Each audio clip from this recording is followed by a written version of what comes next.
Psalm 126, 5 through 6 say that those who plant in tears will harvest with shouts of joy.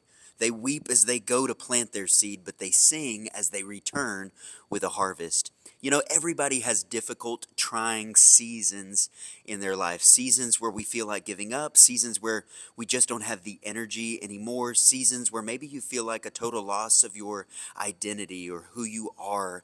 And it's those seasons that really test our faith and really determine if we'll continue to sow or not. And you may not be familiar with the principle of sowing and reaping, but the Bible's very clear that those who sow generously will also reap generously.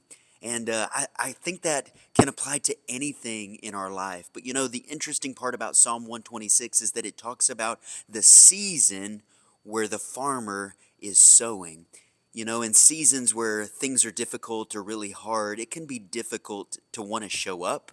It can be difficult to still want to or have a desire to sow your seed. But the Bible's very clear that just because you're sowing in a sorrowful season, or just because you're sowing in a season where you're depressed or you're full of anxiety or fear, that it's those seeds that you trust God with and still plant in those seasons that ultimately return a harvest of joy to your life. And so I just want to encourage you that no matter what you're going through, no matter what you're facing, continue to sow seeds of faith.